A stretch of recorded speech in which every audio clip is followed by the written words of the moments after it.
Hey, what's going on, man? We back. Dre Davis, Anthony Likes, another episode of Let Me Say This.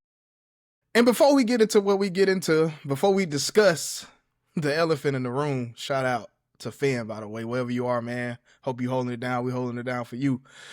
Hey, look, man. It's been an incredible year, man. Let Me Say This, as a platform, has now reached a 1-year milestone. And I just want to, get your thoughts and reflections on everything that's happened in the past 365 days, man. Man, I mean, to do anything consistently and consecutively is always a blessing. It's an honor to be on this type of platform, of course, with my best friend, my brother. Of course we've had some other guests, some other hosts. There's been times where I haven't been here, you haven't been here, whatever the case may be, but it's been just a good time to talk about what we love the most, sports. You know what I'm saying? Whether that's the round ball or whatever type of ball it is, you know what I'm saying, from softball, baseball, football, all alike, man. It's just been a good thing to have conversations outside of the phone. We do a lot of texting. Sometimes we talk on the phone about different sports and different ideas and topics, and to bring it all to life and have it full circle and do it for a year. 100%, man. Just one of my favorite things to do. For real, man. I can't really complain. We've had we've segued into having our own little chats about Alabama football, which, like I said, is something that we do all the time. And then, just talking about throughout the different seasons, throughout the different, tournaments, throughout the different championship series and things like that. Last year, we were talking about, NIL and softball, which is my lane. We were talking about, NIL and college basketball, which, we've seen the differences in what a year can make in that lane. We started around this time last year with college basketball and the MVP talks in the NBA last year, and how that has how that landscape was then and how it is now. So it's just an honor, man. It really is. This is something, like I said, we did some 8-9 years ago, and it was a completely different scheme of things at the time. And at that time, it was something that you had to do if you were sitting right next to each other, and it was a completely different setup. But now being able to do it from afar, being able to do it on different platforms, different ways, live, recorded, YouTube, Facebook, whatever the case may be, it's just a really good thing to do. And I hope that we have this for many, many years to come. I hope we continue to upgrade, improve, find different ways to market ourselves, find different ways to be more of a staple, not just within ourselves, but in our own communities, and globally, if we can, and nationally as well. Of course, nothing in works goes without faith and in the work. So we're gonna continue to put in the work, man. But I'm grateful to be here with you. More than anything, I know Finn, I know Raph, I know that we've had along the way have helped us and joined in with us. Whether it was live or recorded, like I said before. But man, I'm grateful to be here. I really am. Most definitely. So yeah, like you said, take it back.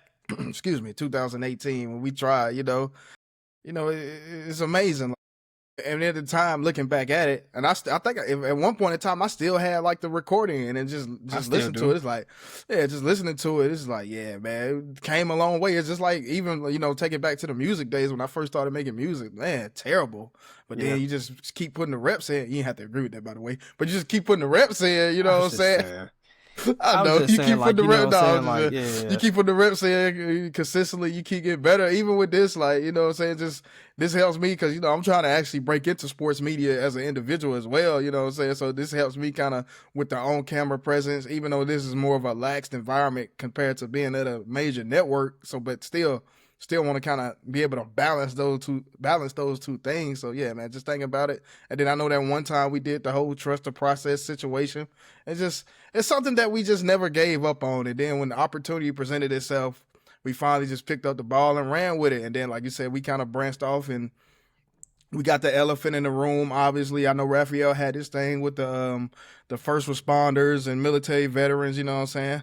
Hopefully he brings that back up. And then, like you said, I'm breaking it like, I talked to you, it hasn't came into a fruition yet, but I'm looking to expand beyond sports and just kind of bringing people on and just like I said, just providing a safe space for them. Still working out the name for the podcast. That's just going to be something that I'm going to work on my end. And then, of course, like Dre himself, also myself as well, got our gaming channels and stuff like that. So, like, this avenue of having from this platform is kind of gave us branches to do other things, whether it's under the, let me say this, umbrella, or it's just like on our own, you know what I'm saying? Like, he got his Drism Gaming, I got my, my whole gaming persona, the Legends Never Die. So it's just like, this is those two things, and then we come together with this, man. It's just like, saying this the baby right here. Like this is the OG, like, and then everything else that is born from Let Me Say This is always gonna be Let Me Say This presents XYZ. Let Me Say This presents ABC. So yeah, man, we just gonna take off and we gonna keep going, and appreciate to anybody who's tuning in with the support. I want to say thank you to you as well, the listeners, the viewers, you know what I'm saying? Without y'all chiming in here and there and suggesting things, we'll make this thing possible. Yeah, but we're going to keep this thing rolling. And then, like I said, 1 year, hopefully 1 year turn to 2. And then 5, 10, next thing you know, hey, we got us a little deal with, one of these gambling companies that I kind of, neither here nor there, but we got something going like that, you know what I'm saying? We got our own little studio. Or we just keep it, you know what I'm saying, the nightcap way, Unc and Ocho, they pretty much be in 2 different locations at the same time. So that was the big thing about it, like finding a platform in Riverside. Shout out to Riverside. I will shout them out for, having this, and then all the things that they were added on top of when we first started. There's been a lot more things features that they've added to make this platform even better and worth the money. Now, obviously, they're still going to be looking into some things to like make the platform itself grow. But as they do that, obviously, we're going to continue to do our thing. But let's discuss, like I said, the elephant in the room. Not with Alabama, because the shots just didn't fall in the second half versus Michigan. Shout out to Michigan, moving on to the Final Four. But East Region, Washington, D.C., Elite Eight, 2 seed UConn, 1 seed Duke. I told you they was on hate watch.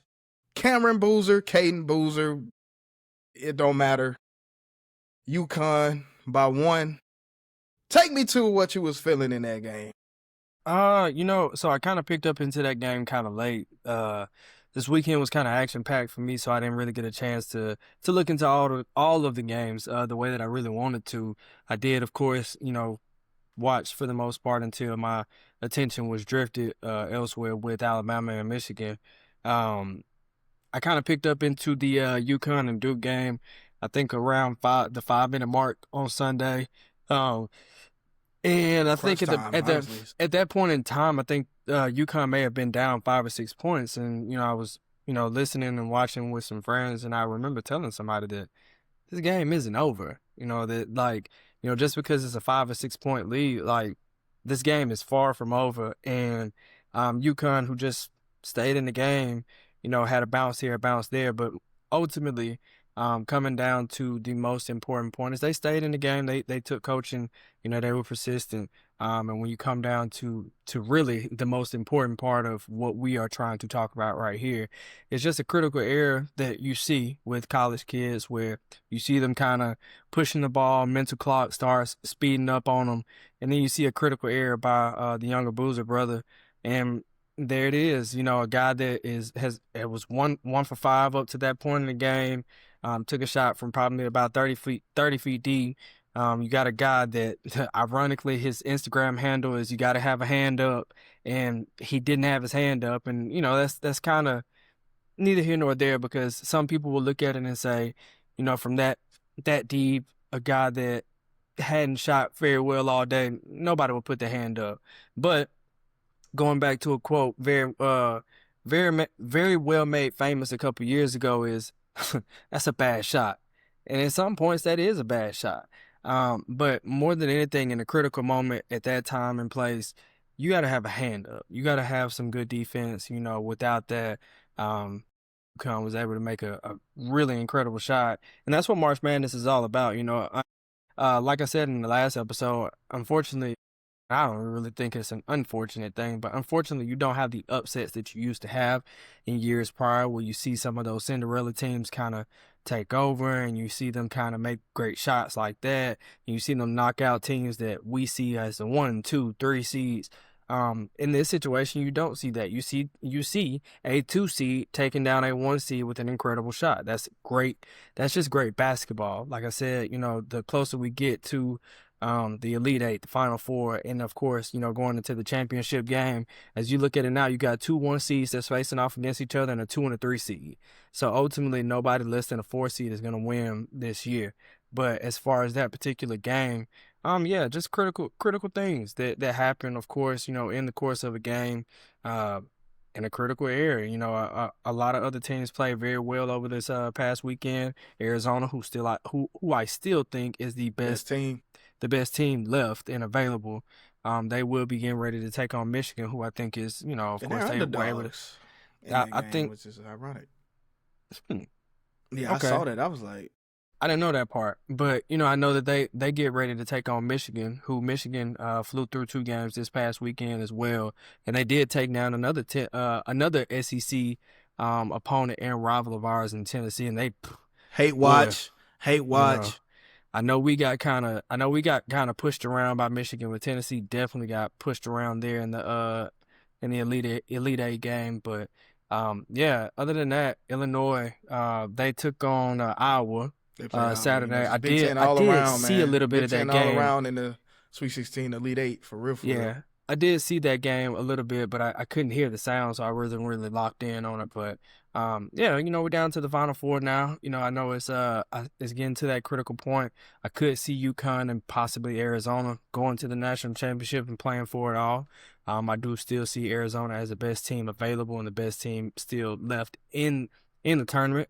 And, I know last episode I didn't have a prediction or anything like that to give or gather, but Arizona is who I think at this point will still be the best team available. And I hope that they don't prove me wrong this upcoming Saturday, but I think on that following, they still play on that following Monday, right? Yes. Yeah, I April think on that 6th. following Monday, if nothing else fails and everything goes according to plan, that Arizona should walk away with the national championship. Okay, so I will take you back. Second round, Florida versus Iowa. My guy got the ball and basically got trapped. Once the space got condensed, he couldn't get a shot off, tried to kick it to somebody, but time ran out. So in certain situations, like you said, that's a bad shot. Hey, look, I just want to see a shot going. If I'm a coach, my philosophy in a situation where we just need a shot, just put the ball in the air, live with the result, whether it's a make or miss. Because we've seen too many times where you fall into a situation to where you're trying to get so much of a good look or a great look even, and you don't get a shot off. So in certain instances, sometimes we just got to throw this thing up and just pray. Now, I was able to catch this whole game. UConn started off very sloppy, couldn't hit the side of the ocean. You know what I'm saying? Couldn't throw a rock in the ocean, man. Just couldn't hit a shot to save their life. So I'm just sitting here watching. I was like, and the Boozer twins at one point almost combined for 30 points. So I'm just like, okay, UConn, y'all gonna do something? Like, I understand the shots ain't falling, but y'all gonna get back on defense as well? They fell down halftime, 44-29, and then you know how it goes. In basketball, you just start chipping away piece by piece. There's no possession to where if you're down by 10 points, there's not a possession to where you can have a 10-point shot, obviously. So you just keep working, keep grinding. Ultimately, that's what they did. They fought their way back into the game. And then this is where kind of experience falls into play, because we seen this last year with Duke in the Final Four, and they blew a lead versus Houston. Houston got a lot of veteran players on that team last year. And Duke only had really Cooper Flagg, and you know how it is, a bunch of freshmen and all those guys. Same thing with UConn. UConn didn't have the squad that they had last year. Lost to the eventual champions only by 2 points. So now we running back this year. This team has experience. Also, this coach is a championship coach who's also on the cusp, possibly can be winning 3 championships in 4 years. So UConn has all that working for them. They got the medal, they got the pedigree. Duke, a brand name, a blue blood, a factory for NBA talent, as we know, kind of how Alabama was with the factory with NFL talent. But like you said, sometimes in moments you got these guys, they haven't been in these pressure situations like this. Now, you know what I'm saying, sitting back from the couch, you already know how this situation goes. Like, look, they're going to try to foul you. They're going to try to rip the ball away. Hey, just hold ball. Buddy threw the ball to Cam Boozer. Okay, bam. Cam Boozer got rid of it. Throws it to his brother. His brother, got to protect the ball like it's a football. Like they trying to strip the ball away in football, man. 2 hands on the ball, just brace, and then, let them foul you. But errant pass. Necessarily to say errant pass. Great defensive He was play. doubled and Yeah, pressured yeah, errant. and So had yeah, no reason. He had no reason to try to pass out of that situation ahead. Like I said before, looking back on the play, the mental clock on the play, all of maybe 5 seconds went off the clock, like in pacing, 1,000, 2 yeah, 1,000, 3 1,000, like in that span of the ball being inbounded to his brother and then being passed up to him. That is just great execution of what many coaches would call late game situation prep, which, those are drills that you run in practice that you run it in spring, you run it in the wintertime, you run it in the summer, you run it in fall camp. And you run it so much, especially on the defensive end, and from playing basketball, I can tell you, like, you run a lot of shadow defensive drills, like where you just get into the right position. And the second defender just so happened to come in perfect position, and the first defender was already putting great pressure on him. He tried to make a side pass to absolute, and you can't see up the court, but he tried to make a side pass up the court to absolutely yeah, nobody. But yeah. that mental clock just was going crazy. I would have preferred anything. I would have preferred a turnover there. Timeout or even a timeout. You know what I'm And saying? I believe they walked off the court with the timeout, if I'm not wrong. Yeah, But I would have preferred just a dead ball turnover. Let's take it out of bounds and make them, like, let's set back up. yeah, But yeah, once you start scrambling in that spot, like, that's pretty much it. Like, you don't yeah. you don't you don't have the ability to set back up defensively, react the correct way. You got guys that are down court, and that's how you end up in that situation that Yeah, you're and in. I'm sitting there watching. I'm like, okay, he got this shot off. Like you said, they got the ball back, off the turnover. Okay, like let's see what they try to do. Like, obviously, y'all not gonna get the look that y'all want to get, but let's see, can y'all get a shot up? All right, they got a shot up. Like you said, you can call it a bad shot, you call it what you want, but hey, in this point, it don't even matter about that. We just need to get the ball in the air and just live with the result. They got the shot, and the result is they win the game.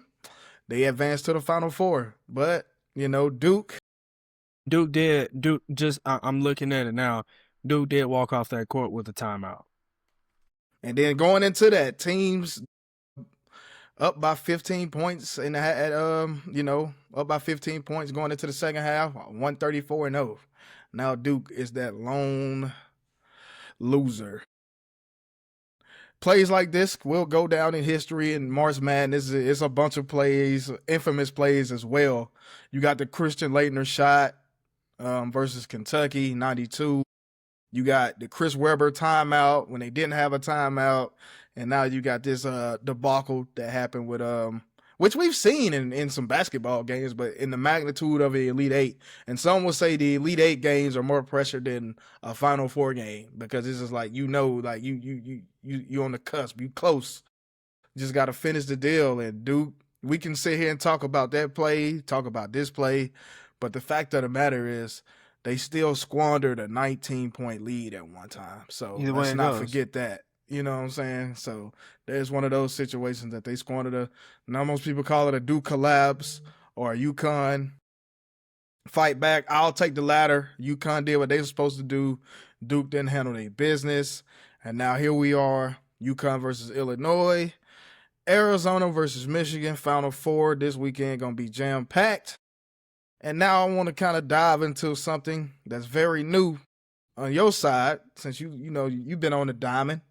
How do you feel about the MLB, finally implementing that AI robot challenge system? How do you feel that helps the game or hurt? I feel it's great for players from the aspect of getting accuracy when it comes to calls.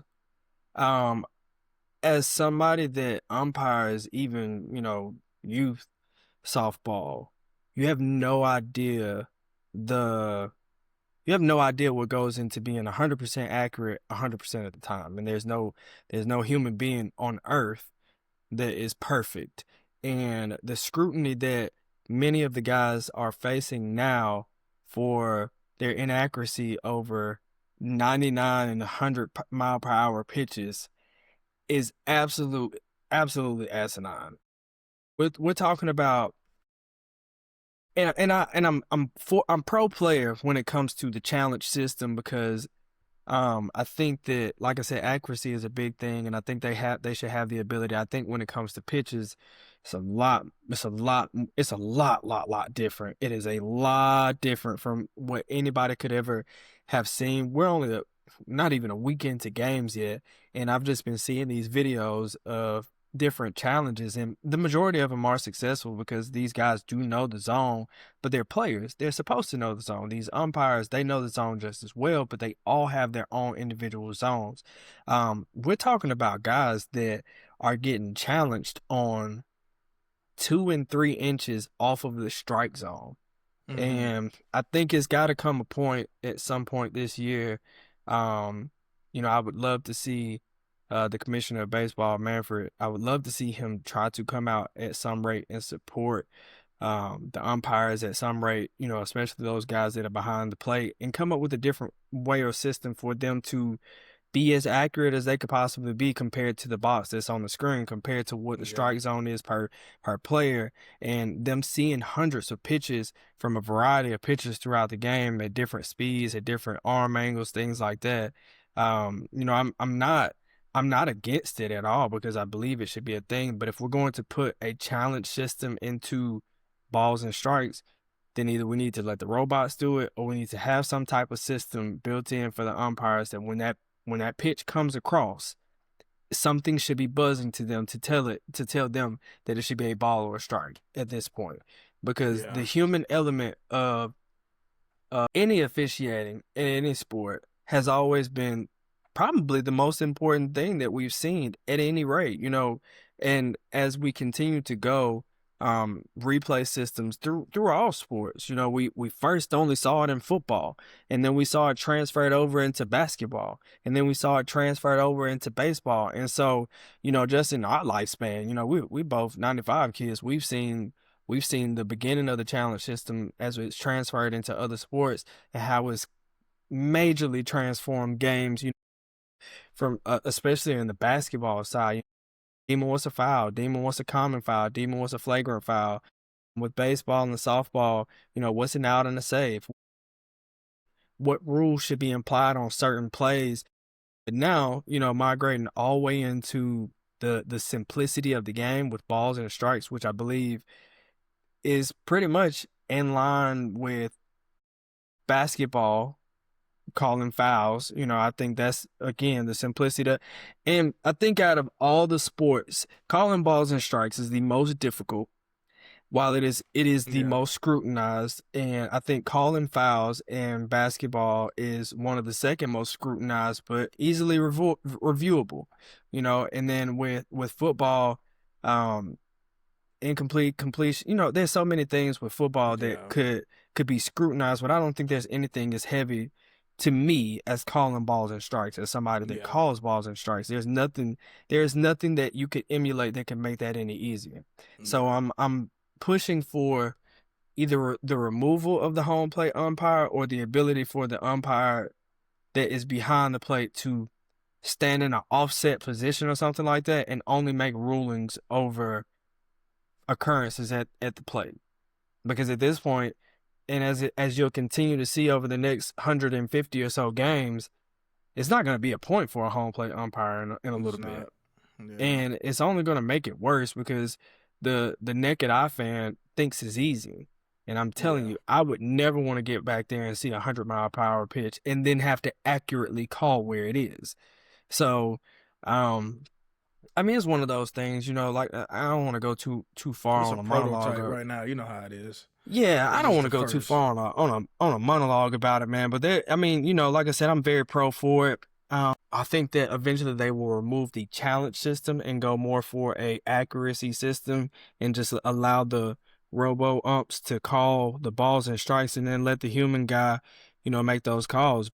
Yeah. Just like with any other sport, The umpiring and NFL with officiating. the same thing with the measuring stick. They sit there and wait instead of bringing out the chain crew. Everybody just standing by waiting to see if it's It is short or it is first for down. sure just it's a dying breed, and it's one of those things that I think either people are going to like it or they're going to hate it as they continue to go on.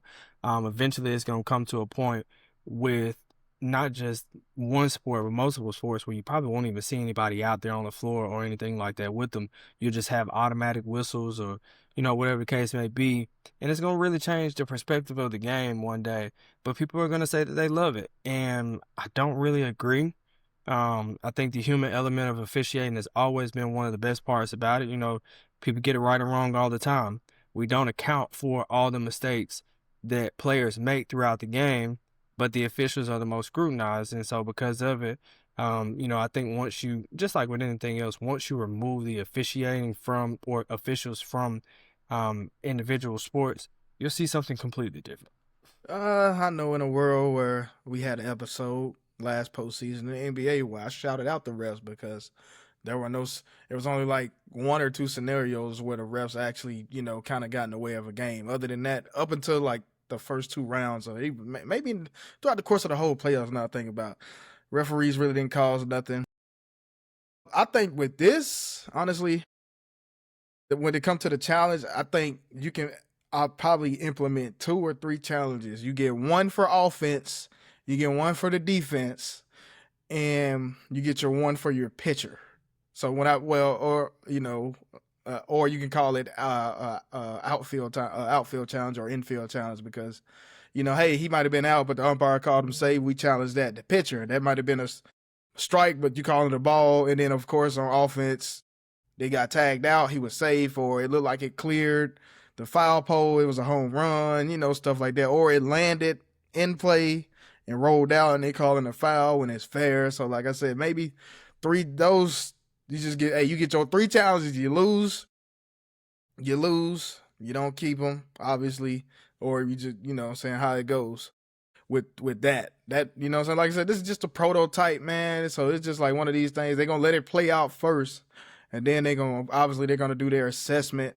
They might do their assessment at the All-Star break. Who knows? But if not, they're gonna let it play out during the season, and then go through the postseason where games get a little bit more critical, obviously, as you know, and then just let it, and then make changes next offseason to how they do this thing. But as of right now, I seen one where I think it was like the Orioles pitcher and then like he immediately like, hey, challenge that. They challenged it, looked at it, it was called a strike upon review. So yeah, that's one of those instances kind of where it worked. I haven't seen an instance where it didn't work. And then also, like you said, with the human, there's also, when you got things like this that are man-made, sometimes it will go with a flaw. Like stuff like this is still flawed. Like it can malfunction. And then guess what? We still going to have a human eye out there and still look at this from wherever replay center, wherever the headquarters at for the replay center, and out there on the field. So it's going to be a lot to it.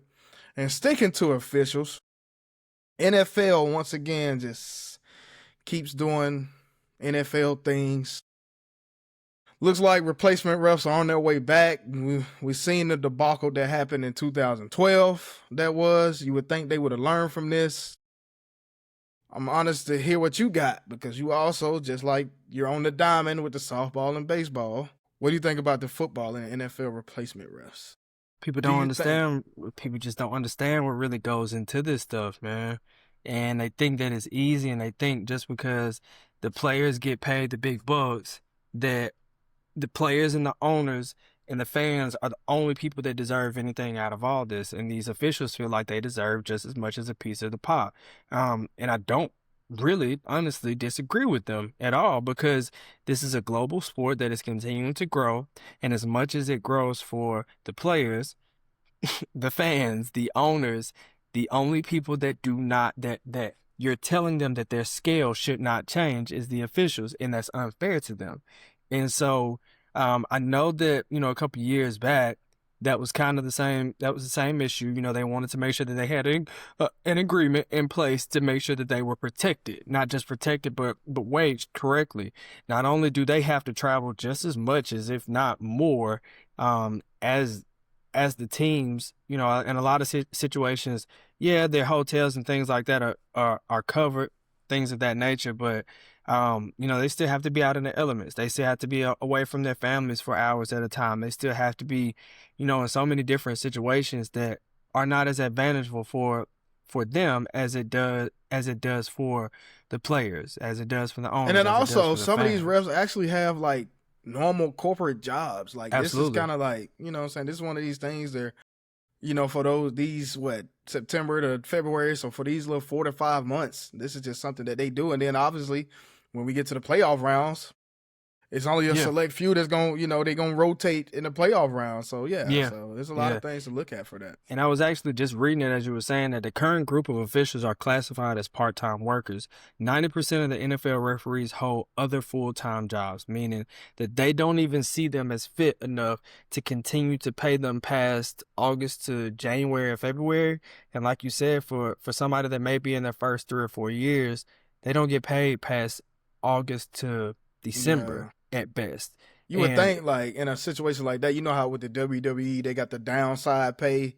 Obviously, it's not going to be as much as, you know, saying at WWE with the downside. You would think at least, like, hey, 5,000 a month or something on the side until, you know, we ramp back up. I don't know how much their salaries are, but you say, you know, like you saying, a global sport with a $300 million cap, you know what I'm saying? NFL, the revenue is in the billions, tens of billions, and probably, if not the 20s of billions, you know what I'm saying? So it's things like that. Yeah, so I can understand why they feel the way they feel. Like, obviously, you know, we're going to have the scenarios where, we feel like the ref screwed up a call. You know, me and you personally know 2 games on our end where we think referees kind of, you know, determine the outcomes of a game, more so that particular game than the Dez called it situation, because in that situation, there was still like 4.5 minutes of playing time left for Aaron Rodgers to do some work. But in your game, you seen what happened and what, you know what I'm saying? So, yeah, and then a rule that got implemented but quickly got taken away. So, yeah, but, you know what I'm saying? But the thing about this, too, though, like with the replacement refs, like, are y'all going to train them? Because, like, and I mean train them, like, at least if y'all start now, you know what I'm saying? At least they can kind of be up to speed. They can be up to speed. They plan to start training them in May. So, yeah, I think they need to start this right now. But I get, you know what I'm saying, you got to give people time to get situated and stuff. So learning all that in 3 months, I don't know, like, sheesh. Yeah, in the 2012 lockout, they were asking for about, and I'm probably gonna quote this wrong, but I'm gonna say it like this. They were asking for $5 million out of a $9 billion corporation. What was the cap that year, though? You got to think, like, what was the cap? I mean, it really don't even matter, because that's not even 1%. Yeah. It was like hundreds of the overall cap of what the NFL as a total was making from day one to day forever, including the Super Bowl and all that. Like, we got guys that, again, and I want you to look at it from the perspective how I get it from their perspective. I do get it, because we're looking at it from the perspective of, if you're telling me over a 16 or 17 week period, I'm gonna walk away with probably $150,000 to $200,000. Okay, that's pretty like decent. Practice squad level money, honestly, if you're looking at it. Almost. There's practice squad members that make more than that. Yeah. And so when they sit back and they look at who they're officiating for, and they look at the quarterback that's out there, and the quarterback that's out there is making $500 million, and he gets some, and I'm saying this, and this is with no strife or strike to Patrick Mahomes. Patrick Mahomes is arguably the greatest NFL quarterback right now, you know, but he's making $500 million. How many weeks did he sit out last season? How many weeks is he going to sit out this season?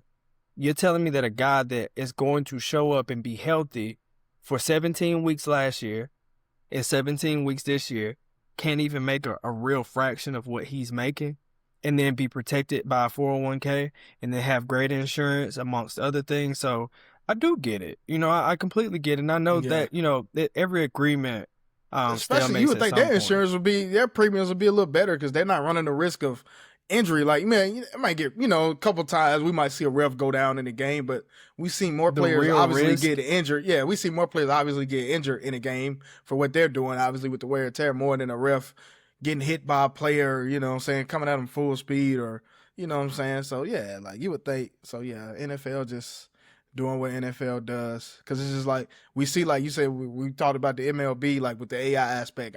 You can't really use AI in certain scenarios outside of the Right. measuring. I do kind of understand with the measurement, but outside of that, what can you use AI officials for? And then like you try to bring these replacement refs in, like I don't. So with the whole thing, like so what? When did they start training replacement refs? Back in 2012 when this first happened, To think because they started training them they until just threw them out there on the preseason came spot. around. Yeah, Yeah, see, preseason yeah, came around and they used them because they were just that sure that their every year refs would come back and just be okay with whatever agreement that they yeah, had. So I think that they're trying to train them a little bit earlier, just in case they do run into the 2012 situation again. But yeah, here's some years later. I mean, it's a bad situation. Like I said, in any situation, you want to be able to work with all those that go into this type of situation. I think because of, like you said, with AI and all the different type of situations with electronics and review now, it does make it a lot easier for officials, but it doesn't take away from who's out there and who's doing the work. And like I said, I know that the big time guys, the players get paid based off that 17, 18 weeks. But again, their 17, 18 week pay could cover them for more than 1 year at a time. To not even get, like I said, a tenth of what the lowest paid player is getting is a pretty awful feeling. yeah.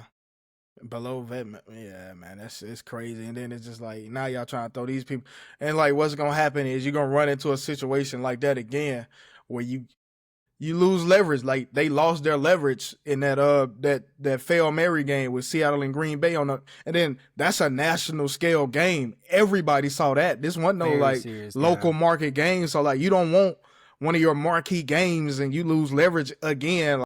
Okay, you got the Seahawks opening up on a Wednesday night now, and then like you got these overseas games, Rams 49ers in Australia. You really want that to happen?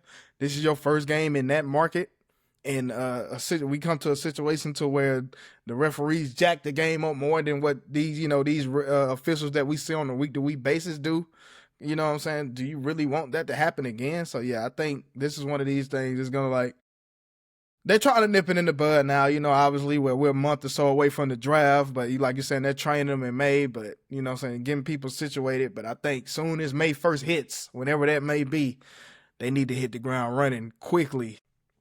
Now they're trying to pull away from like Division 1 and Division 2. Like, of course, these guys are gonna volunteer to do that, but it's just like I know they're not finna get referees from these power conferences. You know what I'm saying? That's a whole different thing. So they might get someone from these lower level conferences or the FCS schools to come call these NFL games. Yeah, man, it's just something to keep an eye on, honestly. And then, like I said, like you don't want these guys to lose leverage, and then nobody gonna really trip in the preseason because this is preseason. Like everybody, work your kinks out, man. But get this together by week 1. You know what I'm Yeah, saying? So yeah, just as much as like as a fan, you don't really want to be on the ref side, but in this type of situation, you and we kind of seen gotta be. yeah, we've already seen this happen, like I said, and it happened on a nationally televised game. So it's just like, yeah, let's go ahead and nip this in the Let's go bud ahead now. and get this over with. Yeah, so like I said, so we don't want none of these games coming down to a situation to where like the referees are not on the same page, even after they go back and look at it. You know what I'm saying? Or they just don't know what to do in certain situations, and Because that's they and that's haven't been, very, yeah, very, yeah. All that, trust me, as somebody that has worked, a number of different sports over a number of different years, being out there with somebody that you are on the same page with is critical. And I really would hate for the NFL to end up in a spot again where a bunch of guys that are not on the same page and don't understand how serious, I'm not going to say they don't understand how serious it is, but those lights are really, really bright. Those lights are really, really bright. And the worst thing you can do is put somebody in a situation where they're under those bright lights and they make a mistake because they're scrutinized for no reason over something that you have complete control over. You have the ability to make sure that the right people are there at the right time in the right situation. So it's just, I mean, like I said, it's just one of those situations, man. I really do hope, that they find a way to get this all right and get it taken care of. But I mean, just like with anything else, we'll see over the next couple weeks and months. yeah, man. And to close this out, I think this is gonna be the final segment. Transition over to the NBA. I think we're down to under 10 games now. We got some teams that pretty much like gonna be comfortable where they're at. I know the Spurs pretty much got the 2 seed, at least the 2 seed locked down. Boston, Jason Tatum has came back. He's been back for a while. Top 2 in the East, and credit to Joe Mazzulla, who I think should be coach of the year, honestly, because even myself got on this platform and be like, I think they can be a play-in team and maybe surprise a team in the first round, but obviously we know they're missing one of their key guys, and not to their fault that they're not, making it to the next round of the playoffs, but here they are second. But, the hot topic around, we touched on it last week. I think I may have been a little in over my head with the 65 game thing. I know you said 60, and I was like, you play 60, you can play 65. But I still think 65 is a good mark. But I was thinking in the middle. You can't really. I think to be fair to the players, you still can go 60. I was about to say 63. I was thinking 63. That's why I was like, I think 63 is something in the middle. Obviously, you can't get a number a happy medium number, obviously, Yeah, I think 63. Really can.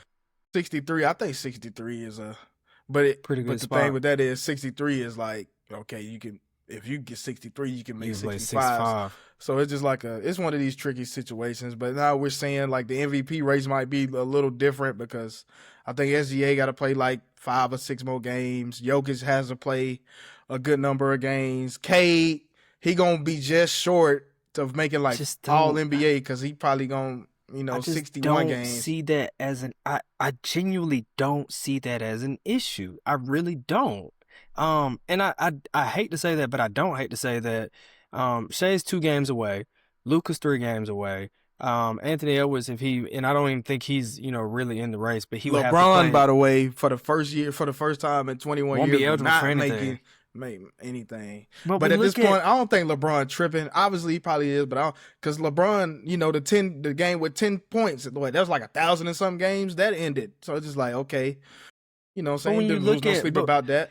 But when you look at great players that have been very healthy and very available this year, you look at guys that have already played 70 games, and I'm looking at it. You look at Amon Thompson. You look at your KDs. You look at your Jamal Murrays. You look at your Scotty Barnes, you look at your Brandon Ingrams, you look at your Nickeil Alexander Walkers, your Dyson Daniels, your Julius Randles, your Peyton Pritchards. You look at your DeMar DeRozans, your Jaden McDaniels, your Cole Knupples. You look at your Rudy Goberts. You look at those type of names, and it's really hard for me to look at guys that are 10 or less games less in the season. And there's not a lot of names that I just named that are over 70. But when you look at how hard those guys work, it's really difficult for me to look at the guys that are teetering the brink of the 65 game mark and feel empathetic for them. Even with major injuries, I feel like there should be a consideration. Like a collapsed lung, I'm not going to lie. Like when the last time we had a situation with a collapsed lung? There should be I do understand that there should be a consideration for major injuries of the sort, but you have so many guys right now that are going to meet that 65 game mark, and you're telling me that because they want to take a week off, it's okay. It's not okay as a fan. I do not want to turn on a game this week and not see Luka Doncic. I do not want to turn on a game this week and not see SGA. I don't want to turn on a game this week and not see Jaylen Brown. I would hate to have bought a ticket to a Hawks game and see all bench players this weekend.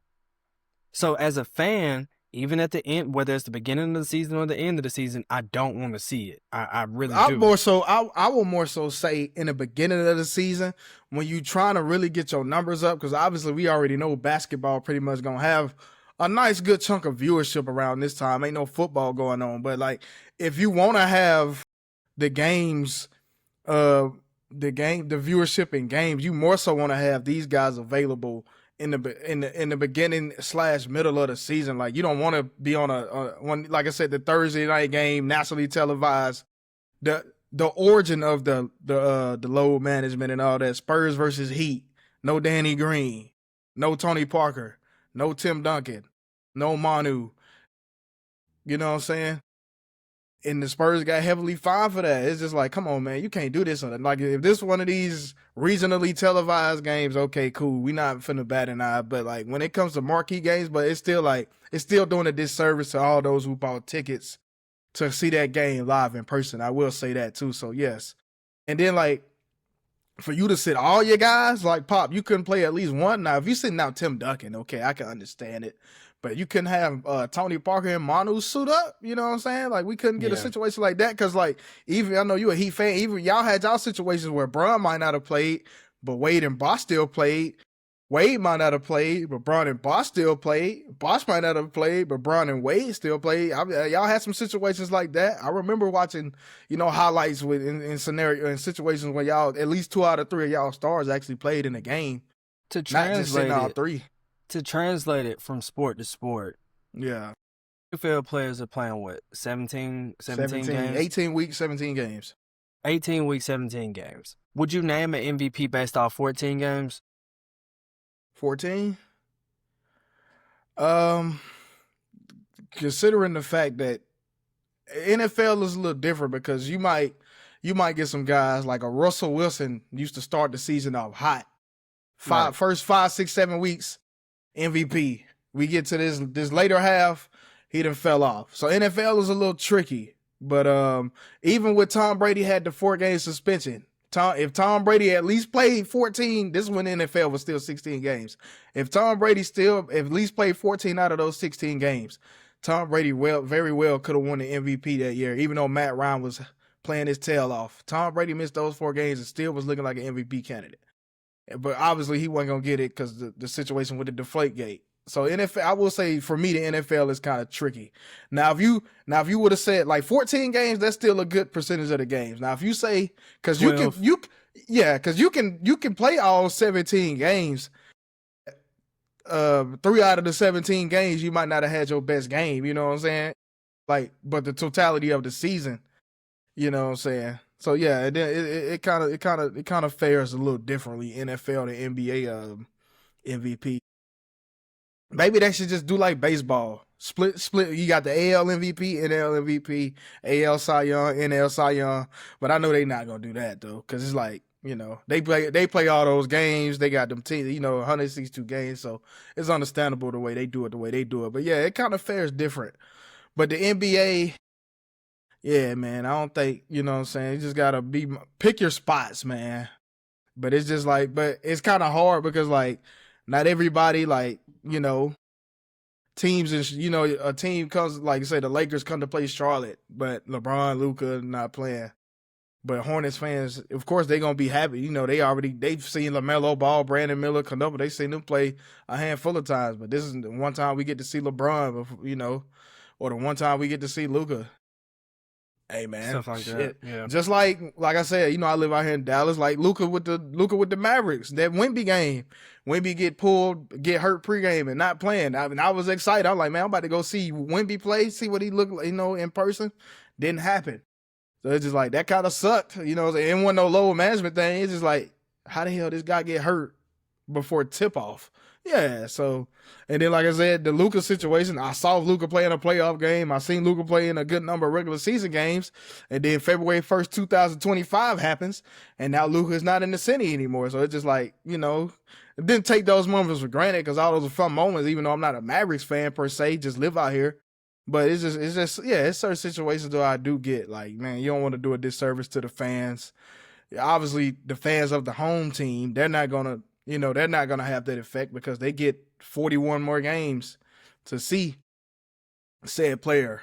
Some guys not ain't be fans of team, or some individuals, they just follow a certain player or just follow the sport and want to see these players in these games. So yeah, man, it's tricky.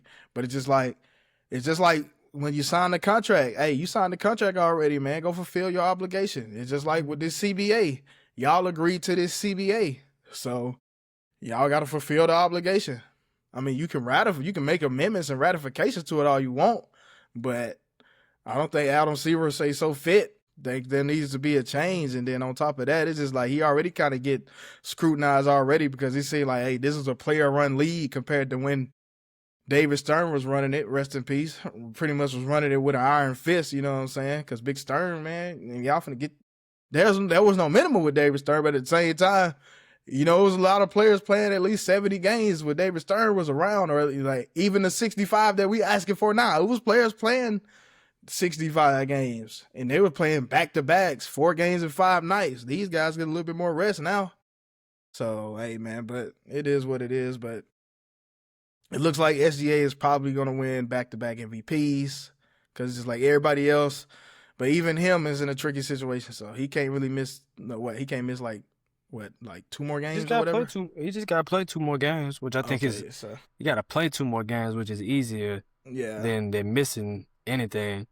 See, that's the And thing too. You really could just bring these guys off the bench, but they just need to play like, I think some of them need to play like a good portion, like 20+ minutes. You know what I'm yeah, they saying? play tonight and they play Thursday against the Lakers, and he could sit out the rest of the year and still possibly come up with MVP. Come with But MVP. I don't think that's gonna be. I think he may want to play it out because if one down there in San Antonio keeps playing the way that he's been playing, he might just walk away with it. The last couple games he had I know he's gonna get have been defensive player monster of the year. games. I know he's gonna get defensive player of Yeah, the I don't year. I don't know. I don't know for sure that SGA is locked up to MVP. I don't know for sure that Wemby hadn't made a late push. Yeah. Just an idea. Yeah, that's pretty much all I got, man. I ain't really got too much left, and you know what I'm saying? We getting closer and closer. NBA playoffs is around the corner. Like I said, the Final Four has finally been set. I'm gonna go Arizona. I ain't making a prediction, but I'm gonna go Arizona, UConn in the championship. And I ain't gonna lie, I'm sticking with Arizona through and through. First time in 25 years. But then again, on the flip side, UConn got a chance to win 3 and 4 years and basically call themselves a dynasty. So we'll see what happens. But on that note, thank you guys for tuning in. Let me say this: Dre Davis, Anthony Likes. Make sure y'all follow the page, IG LMST Pod. Once again, that would be LMST Pod. Let me say this out. See you guys on the next one.